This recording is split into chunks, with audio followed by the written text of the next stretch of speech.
Welcome to the Recruitment Equation, the no-nonsense podcast where we get real about what it takes to succeed in talent acquisition. We're diving into the world of recruitment, the wins, the challenges, and everything in between.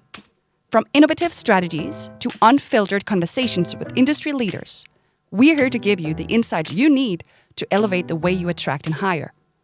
This episode is supported by Beyond Talents and Develop Diverse, your partner for future-proof talent attraction. Let's get started.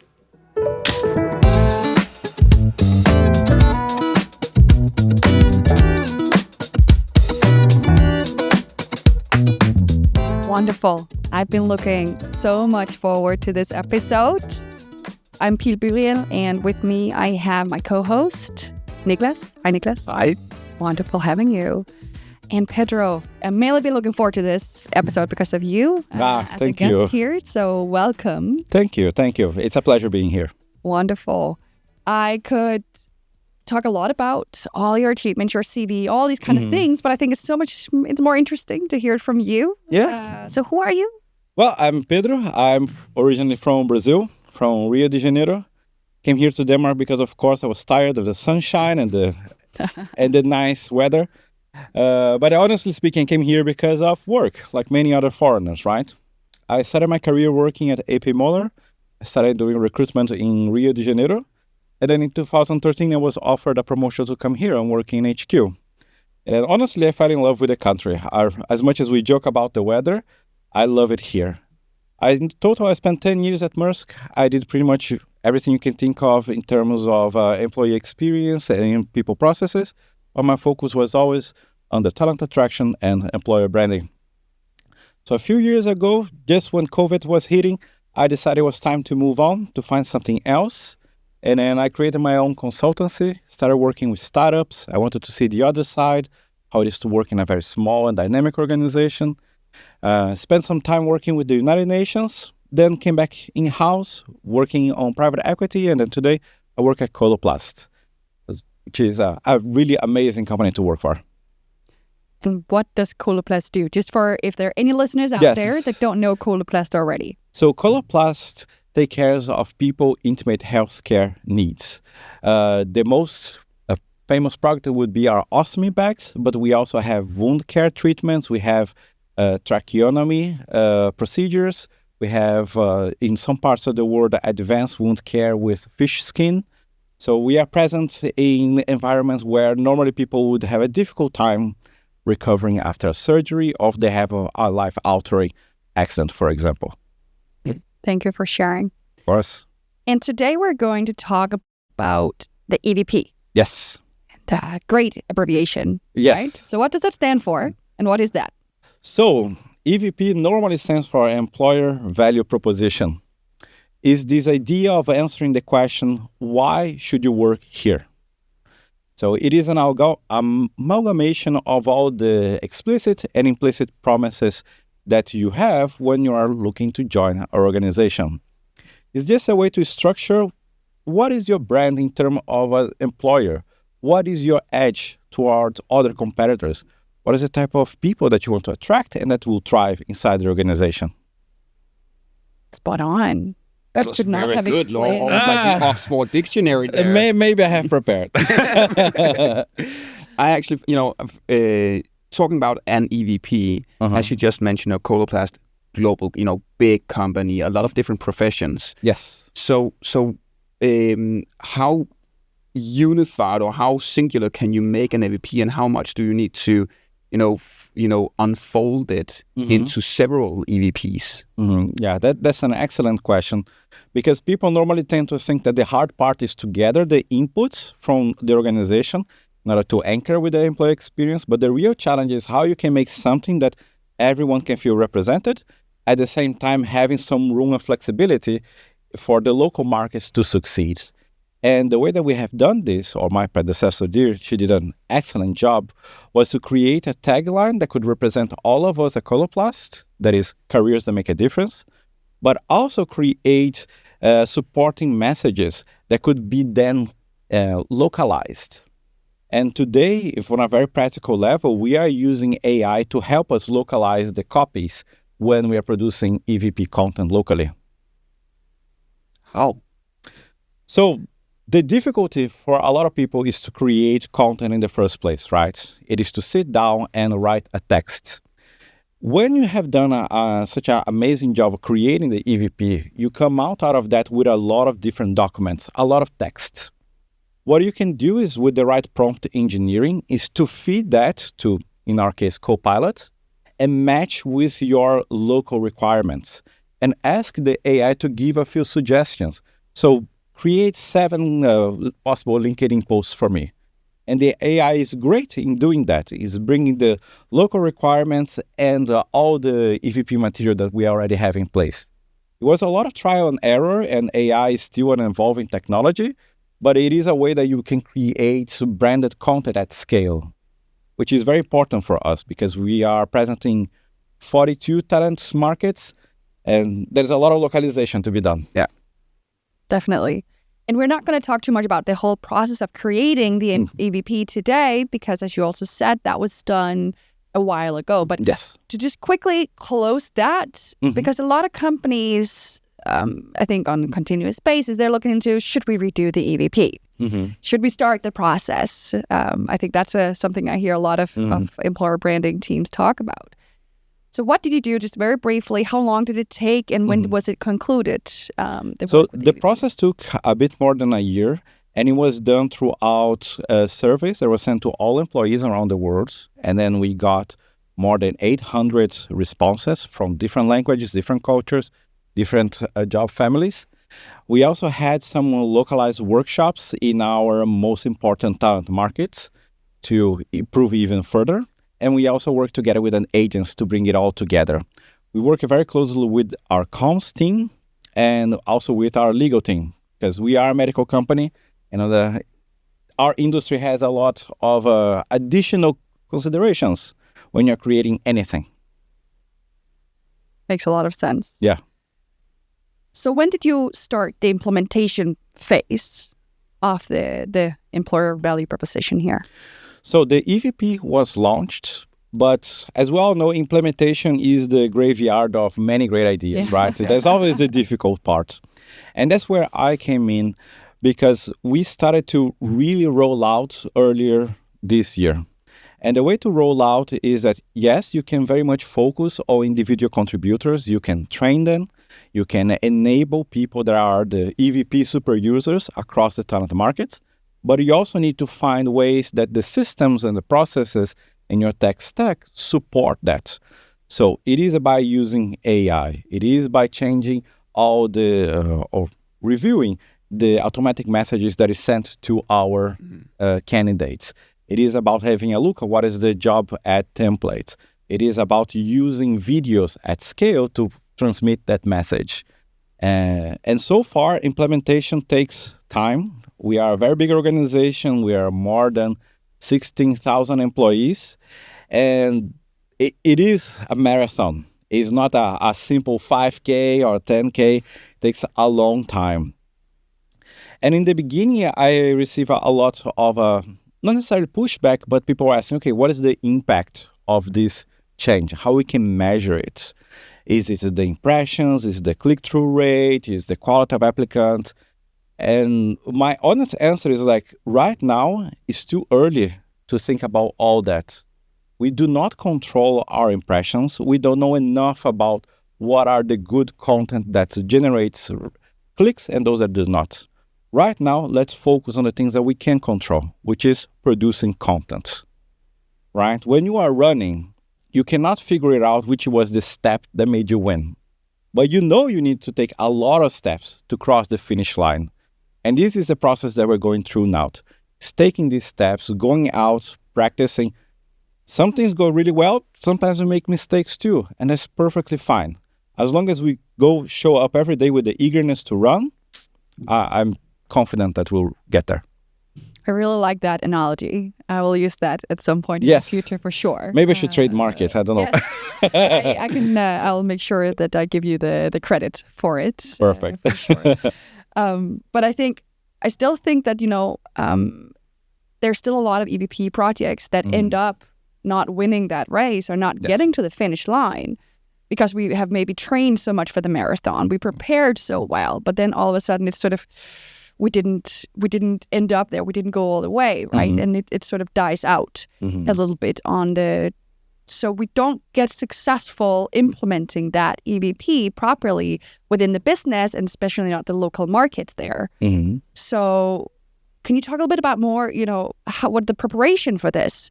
How are you in the implementation phase, not in the creation phase, but in the implementation, really connecting to the local markets to make sure, not just for content, of course, but to get it out there to live?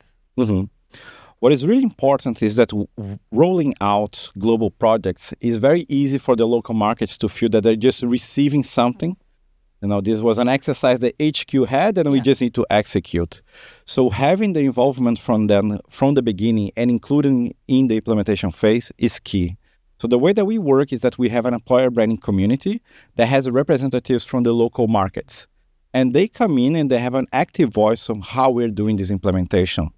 It would be very arrogant for me sitting in Denmark to think that I know everything about every single country in the world. Insane, right? My job is to make their life easier. So it is a constant back and forth, listening to their feedback and what makes sense and what doesn't make sense. And I think that for people that are going through the first time implementing an EVP, they may feel that, this is not exactly as I have read in the book, or this is not exactly like the beautiful LinkedIn post that had 10,000 likes. Yes, life is not like that. Any implementation is messy. And you need to accept that some things will go really, really well, some things will go really bad. And as long as you keep learning, you are moving the needle in the right direction. And what are some of those things that may not have gone exactly according to plan? Corporate visual guidelines, using the right colors, using the right icons, the right font. That's why having an EVP that can be flexible is very important, because as long as you stick to the guideline, like to the tagline and to the supporting messages, it gives a lot of freedom for people to work with. And you just accept and then you learn. Some markets, they are really eager for it and they'll do a million things and they'll come back and say, hey, look all the things we have done.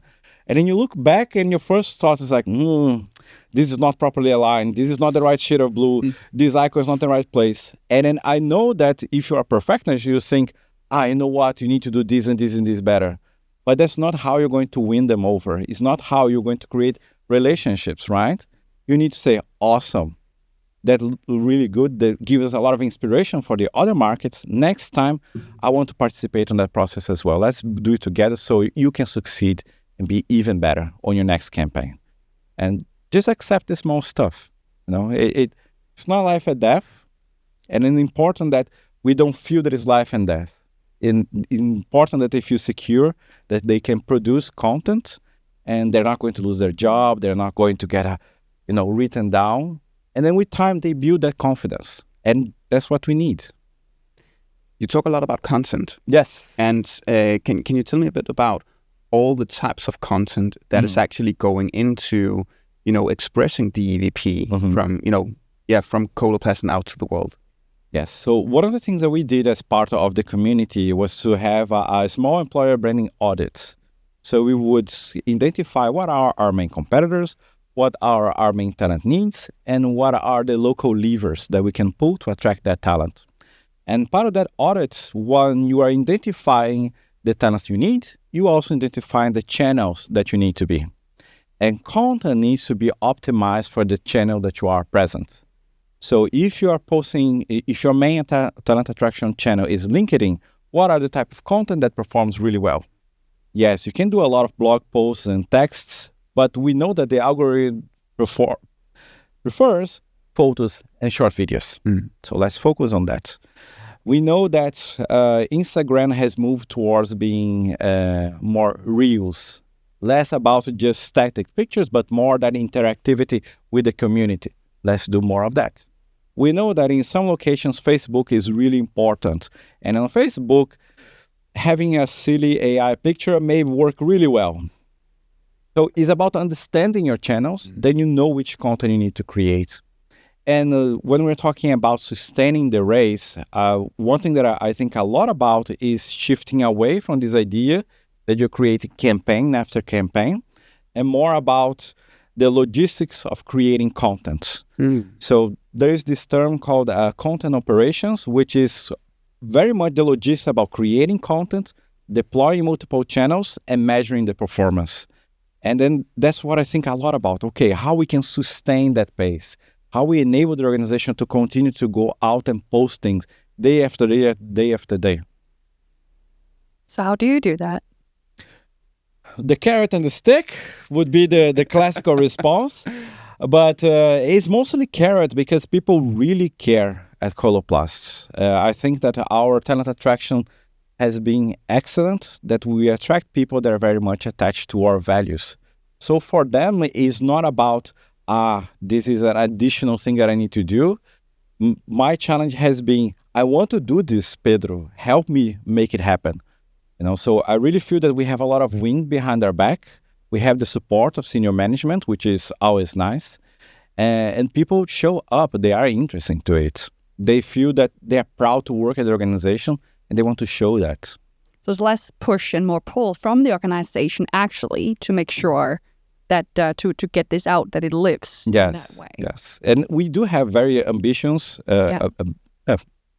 quite high growth targets in terms of FTEs, and then we are opening up new talent markets. So the senior management understands that, okay, in order to attract talents, people need to know about us. And then we can go into the metrics and how it affects the business, how creating a good pipeline of talent affects time to hire, quality of hire, diversity of hire, salary levels. So senior management has that maturity, which really makes my life a lot easier, because I don't need to go into the meetings and explain a lot of terms. It's more about, okay, how we can make this happen. How do you balance the EVP being both strategic, so you know what you want to say to whom you want to say it, but still be authentic, so that the people within Coloplast, they actually feel that, okay, this is the truth. We are actually depicting what, how do you find that connection? Conversations that I had in the past was how much the EVP should anchor with the local with the organization it is today versus how much should be an inspirational EVP. And I'm very lucky because Coloplast has been very much anchored what already exists today. So the strong points that we have in the local markets, every single one of them can correlate to the EVP in some shape or form. It was created in a way that it gives a lot of flexibility. We don't need to nail the exact same employee experience in every single country because there are different talent markets, right? Yeah. The experience of being a sales representative in the US is not the same as working in one of manufacturing centers in China, right? But still, when we are talking about culture of collaboration, which is one of our supporting messages, it is how we treat people regardless where we are in the world. Yeah. It is how we measure success. It is how we do promotions. So it's very easy to see in a lot of parts of the organization. Thanks. And sometimes I have this feeling that when I speak to people who are not on director level or seniors, the understanding of why an EVP is important, it might just be the text that I copy-paste from every single job ad over to the next job ad. Okay. So could you give a few examples of how does this live in very practical terms at Coloplast? So beyond the AI example, right? Yes. We have been using a tool called iSense to create videos for our job ads. And we have a series of templates that incorporates the EVP. The hiring managers then can come up and then can make a very short video why there is a culture of collaboration in their team. We know the data shows that this will generate better quality of applicants. We know that this will generate a diversity of applicants. We know all that. So the hiring managers, they feel, well, there's something in it for me. I can do this, and it is very easy, very practical. And another example is that people also are very afraid of change the corporate guidelines. So working with the branding team, we have also created easy-to-use templates. So there are templates that the local organization can use immediately, but if they want, they can also tweak here and there to make it look more like them. And it's, giving them tools to succeed. Yeah. How do you manage the C-suite, upper management will always have an opinion about the EVP. Yes. Communication will always have an opinion about the EVP. Absolutely. And TA, talent acquisition, attraction will always have an opinion. And of course, the business itself. How do you balance all those different opinions that can be very subjective? They are. Yeah. I mean, employer branding is akin like marketing, right? You are going out there and then you're creating this idea that needs to live on people's heads, that Coloplast is a great place of work. And then how you do that, it varies a lot. That's why there's so much work done in enabling the local markets to succeed with their stakeholders. Because I cannot go to a hiring manager in France and tell him or her what is the right way to position Coloplast. But I can enable my colleague that is sitting in France, that is part of the employer branding community, to have those conversations. And the conversations need to exist as close to the action as possible. That's my bias towards action. Yeah. So it's wonderful to sit with leaders, with the senior leadership team, with all these beautiful PowerPoints. But at the end of the day, I want to hire people. I want to hire great colleagues that will come in and make Coloplast even greater. I think that's wonderful, right? Because I think it is understanding and measuring and seeing this from the conversation here. It is obvious to me that it's business critical to have and focus on the EVP, and specifically, of course, the creation, but also the implementation, obviously. But why is it still seen something abstract that is something that is just maybe not get all the resources allocated that maybe it always should? And how do you make sure that you measure the success and continue to prove that it's not supposed to be seen like that? Yeah, so raising the strategic understanding of why employer branding and why EVP in the first place, the analogy that I like to use is that imagine that your recruiters are your salespeople. They are sitting inside your store, and then when people come in, they try to sell the idea that Coloplast is great, come to work here. You can spend more money by adding more salespeople, but they are still inside the store, right? So what do you do when you need to attract people that are not naturally coming in? That's where employer branding come in. Is where you start seeing all the campaigns and people start knowing about the brand and they come in naturally through the door. And the idea is very much from a very senior perspective, it lowers the cost of hiring. You spend less time with a job rack open, so people go to work faster. It means that we are attending our end users faster. It has an impact on the sales volume. It has an impact on the development of products. So management's quite aware that faster is pretty good. It's pretty good. That's that everyone likes that. Yeah.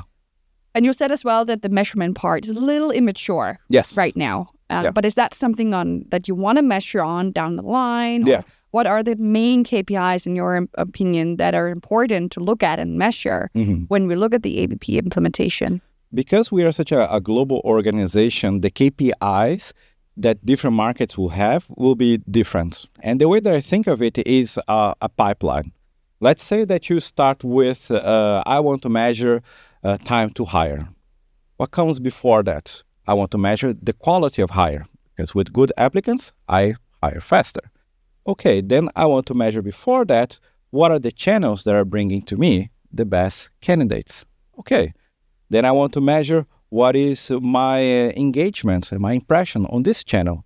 Then I want to measure what are my followers. And then I want to measure how many posts I'm doing. In some of our markets, we'll be very much down on the scale, like we just want to increase our followers. For example, we are going to launch a manufacturing center in Portugal. So the most important thing for the Portuguese team is to have more followers. But in other locations that are a bit more mature and we have very niche roles, the most important metric to measure is not how many followers we have, but the quality of applicants. And then we enable the team to create these insights. And then eventually, the entire organization will have the same level of maturity, but it's just different market realities, and then we need to make them succeed, right? I really like the fact that, the way you make it very operational to go from an EVP to, as you said, supporting messages. So you can customize to the market itself, but also to the different roles. Hiring salespeople different from hiring finance people, different from hiring manufacturing people, and so on. Are there any training or any upskilling of the people who are distributing the marketing? Yes. So in the employer branding community, the way that we work is that we come together every 4 to 6 weeks, and we have a dedicated topic to talk about. So today we are only going to talk about how we use Copilot to create content, and that's only that. Then the community goes back with a bit of a homework. They get to play a little bit with the toolbox, and then on the next community call, we review what has happened, and then we continue to build up little by little. We want to think that just sending an email with a PowerPoint presentation is enough for people to get the change, but that's not true.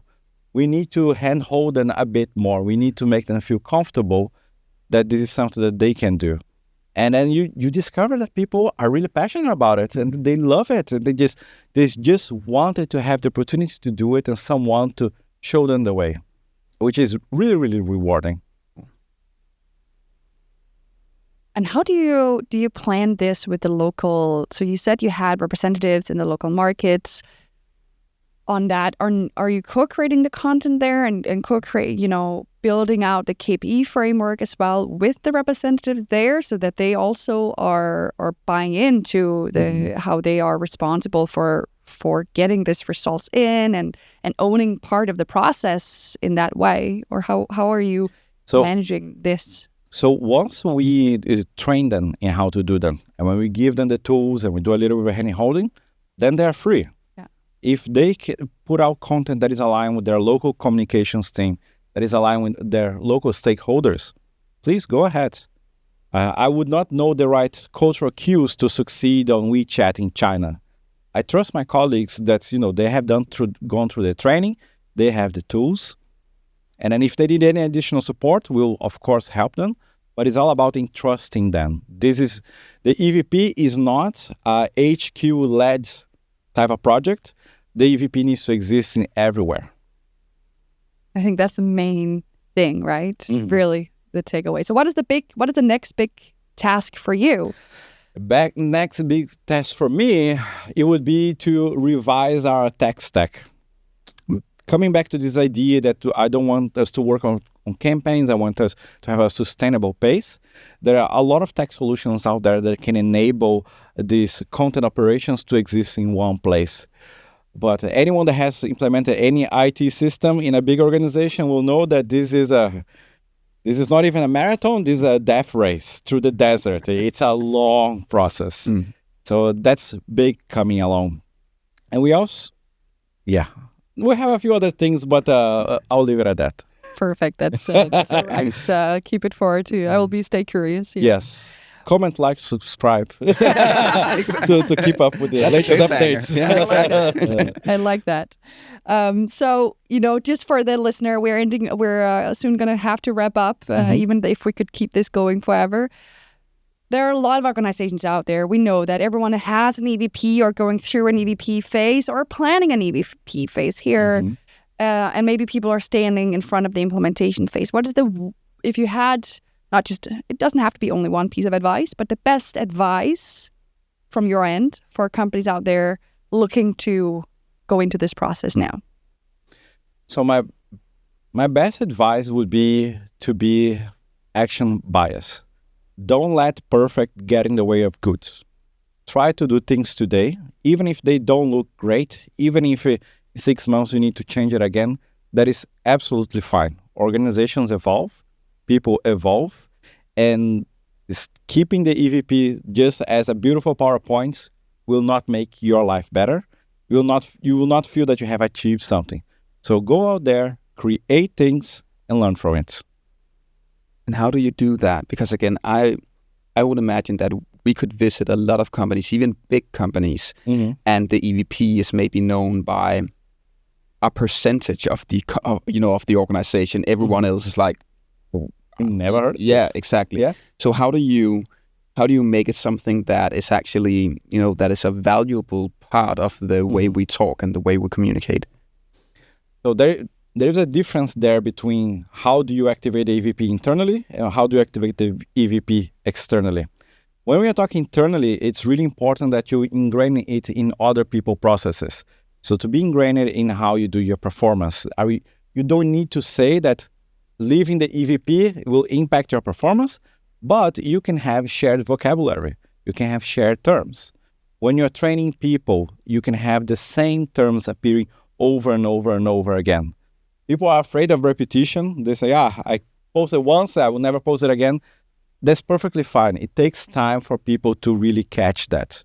And internally, really find allies. Start with your close allies, people working in the HR and people teams. Then you extend further with the communications team. Try to get the senior management to do 1 or 2 internal posts, and you start with that. And then for externally speaking, looking at the other side, one colleague gave me this beautiful advice that think big, but start small. And if you need to start with basic stuff. Update your career page. Simple. Update your LinkedIn company page. Also very simple. Put your tagline on Instagram. Just simple stuff. No, nobody starts a marathon jumping out of the couch for the first time and say, I'll run. I'm ready for it. No, you start with small steps. The 1K first. The 2K 1K first. The 5K. Just stand up, put your shoes, and go back and forth the kitchen in the living room. That's it. Yeah. That's it. I really like that analogy once again. So I think we've come across so many good points here, but I think one of the things is to both localize. I think that is a big takeaway that I have from this conversation, but also just to act, right, and get it out there, not let perfect get in the way of good or great for that matter. I think that does happen out there a lot in what I see. So if you had to put, I could of course summarize more, but if you had to put this into a formula, yes, and sort of also because we call this the recruitment equation, what would be the building blocks for that equation? If we need to put on an equation, it would be that happiness equals to reality minus expectation. We are all selling something when we're recruiting someone.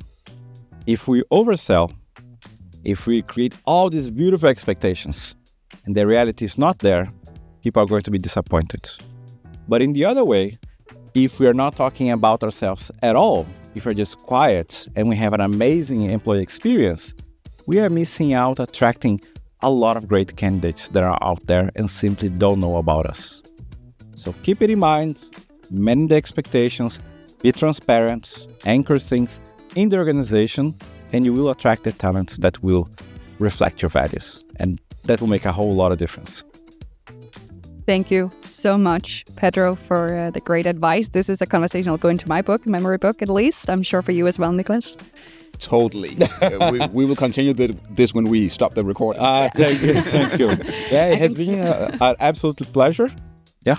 Thanks. Very good to have you on here. Thank you so much, Nicklas. Thank you, Pete. And thank you, Pedro, for joining. Thank you.